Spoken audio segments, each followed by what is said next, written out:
Good morning, my fellow gamers and YouTube enthusiasts. Uh, One of the reoccurring problems that the average GM will encounter, and players too for that matter, is the metagamer or metagaming in general. This is the belief or that or the fact that the player and the GM, possibly both, have spent uber amounts of hours and time going over rules and backgrounds and material for their favorite game and other games, and becoming a walking encyclopedia or a professor of gaming, if you will. And there's nothing wrong with that, because I'm guilty of it, right? I'm guilty of being an avid reader and really liking to go back over the same material over time. That's why I buy this stuff. I buy it, I put it on the shelf, I read it, I come back later, I read it again because I enjoyed reading it the first time, and there's always something that you may miss, or something that can get refreshed in your memory by going back over old stuff. The downside of this, and this is where the concept for metagaming comes into play, is while you're playing a role, you're role playing your character doesn't necessarily have all the information that you, the player, might have, or in game terms. So you might understand the nuances of your favorite game quite well, and how the bad guys and the humanoids and the monsters work, and what their advantages and disadvantages are, and your character don't. I'm sorry, but if your character is, low level character, wet behind the ears, and just off the farm, he or she has probably not encountered uh, orc orc politics and wizard nuances, especially in areas that are completely outside the class that you picked for that particular character. There's no reason for a fighter to really understand the levels of control or preparation needed by wizards to concoct the spells that they do. Now, it can be difficult. It's hard because a lot of people will tell you, well, I'm me, I'm playing me. No, no, you're not playing you. You're role playing your character, and your character generally is supposed to be somebody other than you. That's kind of the concept here, is you stepping out of your own comfort zone, your own shoes, so to speak, and slipping on the hobnailed boots of somebody else, and helping them overcome the obstacles that are facing them. Now, how do you how do you distance yourself from all the information and knowledge you have in your head? That's difficult. That's a challenge for most players and a lot of GMs. I've seen plenty of game sessions get bogged down over debates about whether or not Fred understood his character understood that that if you do this, the dragon's going to do that. Well, he's never encountered it. His character's never encountered a dragon before, while Fred himself has battled many dragons over many years in various forms.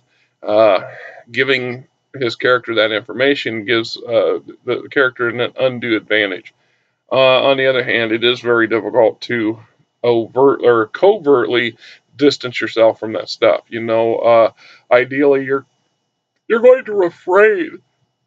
Excuse me. You're going to refrain from using that information overtly while in character. And being in character, that's another topic for another vlog, I think. And it has its own challenges, but the concept's still connected. They're interconnected. We don't want to ruin the flavor or the spirit. And I talk about the spirit of the game a lot. And that's kind of what I'm referring to here, is that if you're playing a backcountry farmer, or a barbarian who has by no right should have any information or knowledge of magic other than magic bod, cool magic thing, kill. Other than that, because that's typical barbarian, right? Uh, Very superstitious and very suspicious of anything that isn't physically, that they can't just grab with their fingers or fists. Uh, they shouldn't You shouldn't use that uh, knowledge openly. Now, it's trying to say that you're not going to use it at all is ludicrous, because that's also part of the gaming. With the more experienced the gamer, there's a reason why we call them experienced gamers. You're experienced for a reason. You experience a lot of different things in a lot of different ways from a lot of different people. That's why sometimes, excuse me, I'm sorry, but I'm always tired. I don't care if I do this at 2 in the morning or 2 in the afternoon. It's just the nature of my job. And I've had plenty of sleep today. Anyway, like I was saying. And there's no point in me going back and restarting the video over again, because I'm going to do 2 or 3 of these things and I'm always going to be yawning in one of them. It just is going to happen. It's just like metagaming. You're going to have it as a GM. You have to learn to mitigate it as best as you can. If you know a player is using his out of character knowledge openly, overtly in your game, take them to the side and say, "Hey, man, hey, Fred, come on, man. No offense, but Olaf there doesn't have no clue how magic rings are made and how they work, and while you are quite versed in it, I appreciate that, but you really shouldn't let Olaf, speak with your voice." Back to that role playing thing, and you know, how do you got to learn how to deal with it without overreacting to it too. I've made that mistake a few times where, I've got frustrated with somebody who just can't quite get the idea that you need to divorce your personality, yourself, from the character you're playing, and your knowledge, information, because it's just like using uh, out of time references. Olaf should not be screaming, "Where's my cell phone?" in the middle of a battle. You know, if I had a cell phone, I could have called you and told you that the dragon was coming over the hill. No, Olaf doesn't even know what a cell phone is. Well, except for the most wisest wizards and clerics who maybe have, viewed the future, or have uh, plane jumped into alternate times and other places, dimensions, then no. And there's a reason why they don't talk about it in their timeline, because it's a good way to end up burnt at the stake or labeled as a lunatic. That's how it usually would be viewed. I mean, I have no idea what you're talking about, and frankly, I don't think I like what you're talking about. And off of his head, that's quite big, maybe not quite to that elaborate level, but it's part of the playing in character that will, needs to be discussed at some point. Uh, Metagaming also comes in. There's a slight a variant on metagaming as far as I'm concerned.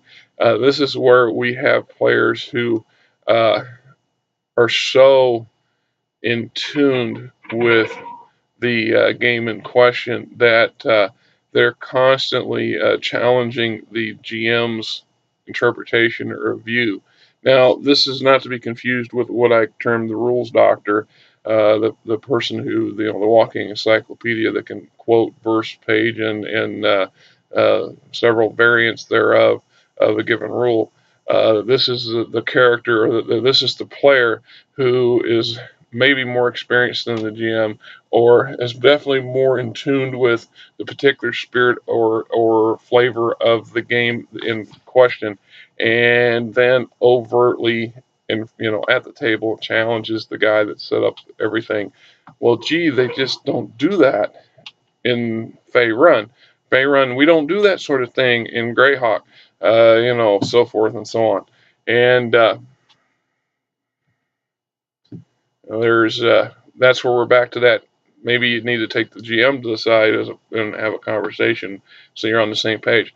But I try to remind people, especially since I tend to do more GMing than playing, is that while we're playing in this particular system, this is my interpretation of that system. And while it may not go 100% by the book, it is kind of the point. I choose to alter things and change things in subtle manners, and that's actually encouraged. Like I said, if you look in the old Dungeon Master's Guide, in the first couple pages, there's a paragraph that stipulates. It says these are just rules or just guidelines. This is to give you generally, some a frame to within which to paint your view of how this is going to play out. Now, and that would be a topic and a completely unrelated topic unto itself of not totally repainting the world, if you will, especially if your players are used to it in a certain way or they're used to a certain game system and you go in and you radically alter it. They may or may not be on board with that, and who knows. I've been involved where people have done that, and it's turned out well. And I've also been involved in stuff that, one or two of my own creating, they didn't turn out so well. This didn't. So when we talk about that, we look at the metagaming stuff in general. Uh, Try as a player, as a GM, to keep it real for the player or for the character. The character, not the player. There's the boundary line.